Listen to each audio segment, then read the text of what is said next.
My name's Jake. I'm 33 now, and for most of my life, I've been the good son, not the golden child.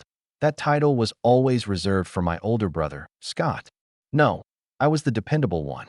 The one who showed up, smiled politely, helped carry the chairs after dinner parties, and footed the bill more often than not without saying a word. I was the one who listened, the one who stayed calm, the one who everyone assumed would be okay no matter what. But the thing about being the good son is that everyone assumes you'll keep swallowing things, that you'll take the smaller slice, the quieter room, the shorter end of the stick, because you're strong enough to understand. Scott's 5 years older than me, and he's the type who enters a room and expects it to turn to him. He's charming in a smug kind of way, successful in a way that seems rehearsed, and he has this uncanny ability to make you feel like your life is less exciting just by standing next to him. My parents adored him. I think in their minds, Scott was their crown jewel, brilliant, accomplished, polished. Meanwhile, I was more of the afterthought, even when I became the one quietly holding up the family when things started to crack. Dad had a heart scare a few years back, and Scott couldn't fly in that weekend because of a last-minute investor meeting. I was the one sitting next to Mom at the hospital, bringing her tea and rubbing her back. When Mom's arthritis made cleaning difficult, I hired a service and paid for it out of pocket. I bought groceries, paid for the gardener, fixed their car when the brakes started squealing. I never said anything, never asked for reimbursement, never demanded recognition. And not because I didn't want it. God, there were nights I cried alone in my apartment wishing someone would just say thank you. But I knew if I asked, it would sound petty, like I was keeping score. And I wasn't, not really. I just didn't want to be invisible. When the idea for the 50th anniversary party came up, I offered to organize it. I booked the venue, sent out the invitations, arranged for the catering, music, flowers, the whole thing. I even made a video montage of their life together, digging through old photos and digitizing footage from dusty VHS tapes I found in a box in the attic. It took me weeks. I didn't sleep much the week before the party, making sure everything was perfect. Scott flew in the night before and stayed at a 5-star hotel, of course. The party was held at a vineyard just outside town, a beautiful place with golden lights strung between trees and long tables draped in ivory linens. Guests arrived in suits and dresses, laughter drifted through the air, and my parents beamed like royalty. I was tired but proud. I remember standing by the edge of the patio with a glass of wine, watching people mingle, when my uncle approached and patted me on the shoulder. "You did good, Jake," he said, then added with a smirk, "though I'm sure Scott will find a way to take credit." I laughed, but something about that stuck with me. Later that night, after the main course, after the cake, after the video had made Mom cry in that quiet, moved way of hers, Scott clinked his glass. The room fell into a hush. He stood tall and confident, holding his champagne like he was born with it. "I just want to say," he began, "congrats to Mom and Dad for 50 years of love, laughter, and, let's be honest, putting up with two wildly different sons." People chuckled. "Jake gets the stories," he continued with a grin, "and I get the estate." There was more laughter. A few people even clapped. My parents smiled, awkwardly, I think, but said nothing. And me? I just stared at my wine glass. My heart sank, not because it was a surprise, but because it confirmed what I'd feared for years. He wasn't joking. Not really. The family house, the accounts, the heirlooms, it was all his in their minds. I was just the guy who documented things. The helper. I stood up slowly, holding my own glass, and smiled. "Then I'll just take what I paid for." The room quieted a little. A few polite laughs tried to restart the mood, but the air had changed. Scott's smirk twitched. I turned and left the table, not dramatically, not storming off, just done.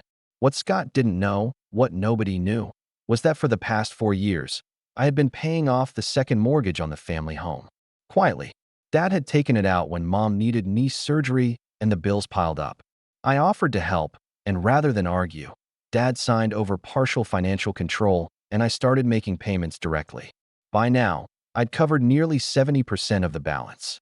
The paperwork sat neatly in my filing cabinet, co-signed, notarized. Legal. I didn't say anything that night. I just went home, poured myself a whiskey, and stared at the contract until my vision blurred. The next morning, I got up early and called the moving company. I told them to be at the house by 9 a.m., that everything had already been marked. And it had. I'd spent the past 2 weeks, in between planning the anniversary, quietly labeling the items that were legally under my ownership. The grand piano, bought and gifted by me for my parents' 45th. The antique bookshelf, I restored it myself and purchased it from an estate sale. The wine collection in the cellar, paid for with my card and stocked every year on their anniversary. Even the silverware, the fancy stuff they only used at holidays, had been replaced by me when the originals were lost in a move. When the movers arrived, I handed them the list, unlocked the front door, and let them do their work. My parents weren't home. They'd stayed at Scott's hotel after the party. That was part of the plan. I didn't want them to watch. I didn't want the drama. Just the facts. By noon, the house was mostly empty.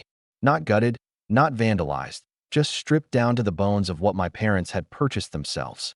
I left the living room as it was. But in the dining room, on the long mahogany table Scott had mocked years ago as too sentimental, I placed a single box. Inside was a folded copy of the mortgage contract and a note. I didn't write much, just a simple line. Stories are all that's left when you give everything else away. I locked the door behind me and walked away, my hands still trembling. That afternoon, my phone rang. Mom, then Dad, then Scott. I didn't answer. I wasn't ready. I knew I'd have to eventually, but for once, I wanted them to sit in the silence, to feel the weight of it, because sometimes silence says more than a scream ever could. I finally turned my phone back on 2 days later. 43 missed calls. Over a dozen texts from Mom, short and panicked. Jake, what happened? Where did everything go? Please call me. A few from Dad, mostly quiet attempts at calming the waters. Let's talk when you're ready. I didn't know you felt this way, but it was Scott's messages that stood out. His tone changed over time. First casual, nice stunt. Then defensive, you don't own that house, you just helped out. Then flat out angry. If you think this is over, you're wrong. And finally quiet. Call me. Please. I didn't respond. Not yet. Instead, I forwarded the paperwork to my parents' attorney. It was the same one who helped draft the original co-sign agreement for the mortgage. He'd been friends with my dad for years. I kept the message short. For your records, please advise my parents accordingly. 3 days later, the attorney called me directly. His voice was tight. Jake, he said, I think we need to talk. We met in his office the following morning. He was polite, but visibly uncomfortable, flipping through the documents I had sent and nodding grimly. You did everything by the book, he said finally, setting the papers down. But this is going to come as a shock to your parents. I shrugged. They should have read what they signed. That's not what I mean, he said, glancing up at me. They assumed you were helping, not keeping score. That word again. Keeping score. I leaned forward. They didn't ask what I was sacrificing. They just assumed I could afford it. That I didn't mind. That Scott deserved everything because he's louder and flashier and calls once a week to say he's busy. Meanwhile, I was draining my savings and patching up everything behind the scenes. Is it really keeping score if I just want acknowledgement that I mattered? He didn't answer right away, just nodded slowly and said, I'll make sure they understand the legal standing here. I suspect they'll want to talk. Are you open to that? I wasn't, but I said, maybe. The house remained half empty. My parents didn't try to reclaim anything, not right away. Instead, they sent messages asking to meet. Mom left voicemails, her voice trembling. You've always been the dependable one, Jake. I thought you knew how much we loved you. I played that one 3 times. Not because I believed her, but because I wanted to. Scott called again the following week, and this time I answered. Jake, he said, not even waiting for a hello. What are you doing, man? You mean what did I do? I replied. Because it's already done. He scoffed. You think this proves something? That you're the better son? All you've done is hurt them. No, Scott. I think you've hurt them by letting them believe you were the center of the family. I just stopped cleaning up after you. There was a long pause. He softened his voice. Look, I know we've had our differences, and I know you think Mom and Dad gave me more. But the estate is still theirs. You know that, right? You can't just. I'm not after the estate. I interrupted. I just took what I paid for. Nothing more. In fact, you can have the house if they leave it to you. It's mostly empty now anyway. I heard him breathe in sharply. You're enjoying this. No. I'm just done being the guy who takes the hit so everyone else can laugh. Another pause. Then he asked, more quietly than I'd ever heard him. Why the note? I didn't answer. He asked again. That line. The one in the box. Why did you write that? I thought about it for a moment. Thought about the years of holiday dinners where I got seated at the far end of the table while Scott was poured the first glass. The birthdays forgotten. The promotions passed over in conversation. The years of being the footnote in my own family. Because someday, when all this stuff is gone, I said, you'll realize that what really mattered weren't the things. It was the people. And if you treat them like accessories, they'll leave. Just like everything else. He didn't speak after that. We hung up in silence. Over the next week, I saw the ripples of what I'd done. My parents tried to act normal, like nothing had changed, but the neighborhood buzzed with whispers. Friends and cousins started texting. Heard about the anniversary fallout. You okay? Some were sympathetic. Others, not so much. But what surprised me most was what I received in the mail. A letter. Handwritten. From my mom. It was 3 pages long. At first, it danced around the edges, trying to justify things in that way parents sometimes do. We didn't realize. We thought you were happy. We just wanted peace. But near the end, there was a line that stopped me cold. Maybe we got so used to leaning on you. We forgot you were carrying us. That's when I cried. Not out of vindication. Not out of spite. But because for the first time in years, someone finally saw it. Saw me. I didn't respond right away. I wasn't ready to forgive. Not yet. But I folded the letter, put it in my drawer, and stared at it for a long time. Because sometimes, revenge isn't about destroying people. It's about reminding them who you are and what they lost when they stopped looking. Weeks passed.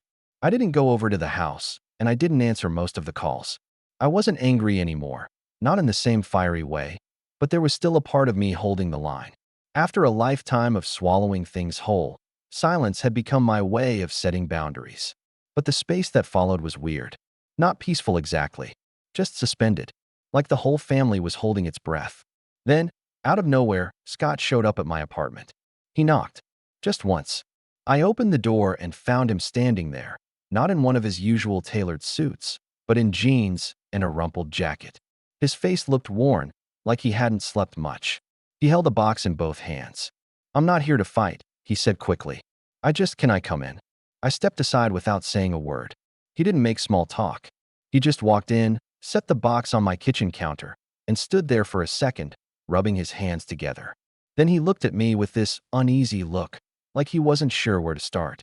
I went to the house last week, he finally said. Mom asked me to get some photo albums. She didn't want to see the emptiness. Said it would feel like a ghost town. I nodded slightly, letting him continue. So I was digging through some of the boxes in the closet upstairs, and I found these. He opened the box and slid it toward me. Inside were folders, receipts, and loose papers, some dating back over a decade. A few of the documents were labeled in Dad's handwriting. Others were mine. These, he said, are all the things you paid for. Plane tickets, appliances, emergency plumber visits, birthday dinners, fixing the roof, the car repairs. I looked down and saw a receipt with my old debit card number. From 8 years ago. I didn't realize, he added, his voice lowering, that it started that early. I didn't say anything. I just leaned against the counter and looked at the pile.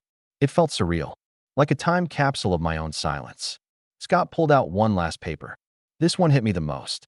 It was a credit card statement showing a $4,000 charge to a care facility. The time they thought about moving Mom to rehab after her surgery. They never even told me. I was in San Francisco that year. I had no clue. I finally spoke. They didn't want to worry you. Right? He said bitterly. Because I was too important to be bothered. But not you. You were always available, right? The weight in his voice was different. Not mocking. Not defensive. Just regret. He looked at me and added, I think I always thought of you as the safety net. Like, even if I messed up, you'd catch things. Not because I wanted you to, but because you always did.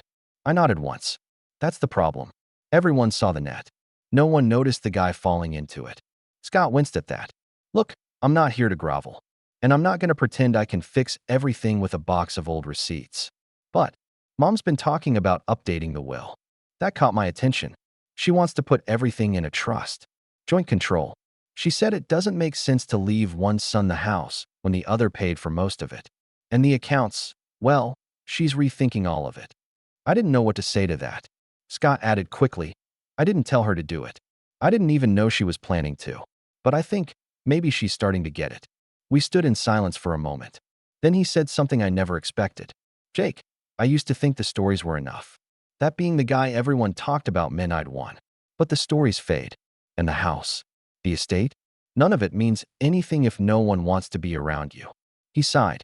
I don't want to be that guy anymore. There it was. A crack in the armor. I didn't know if I believed him completely, but for once, I saw the brother underneath the entitlement. Not the showman. Not the toastmaster. Just Scott. Flawed.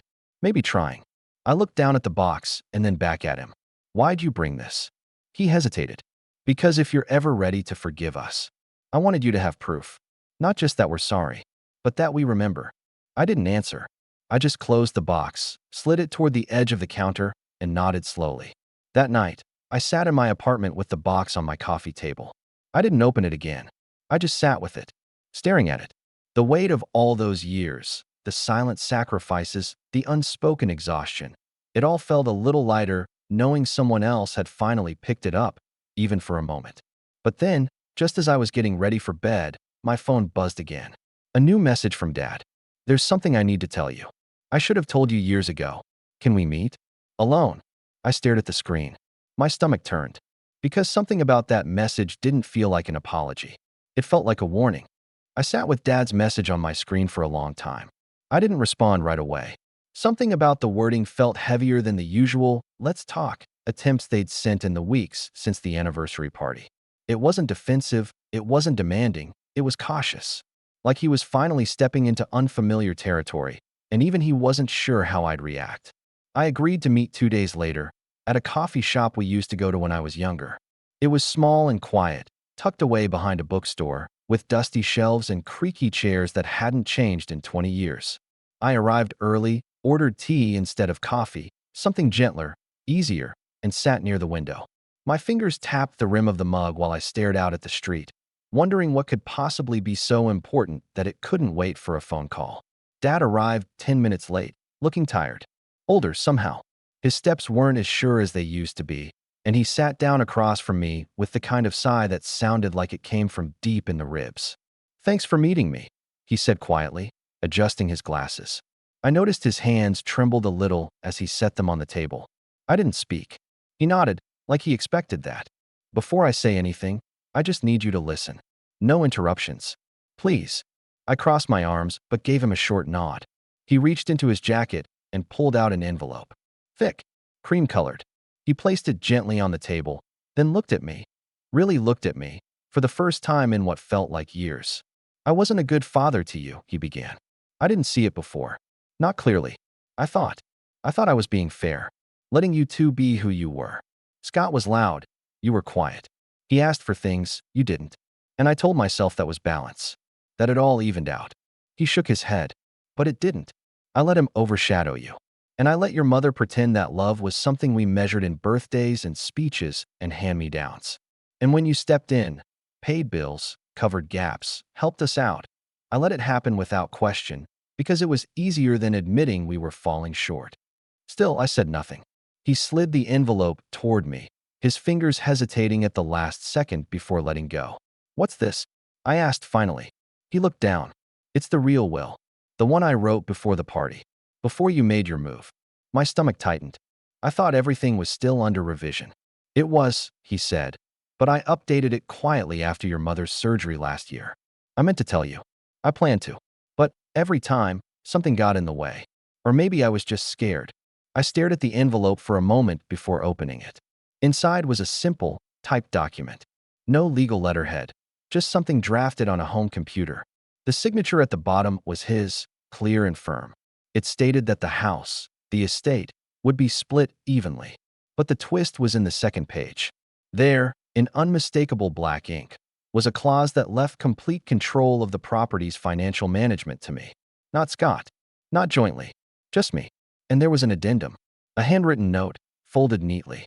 If Jake chooses to decline or walk away from this responsibility, all assets are to be liquidated, and any proceeds given to charity.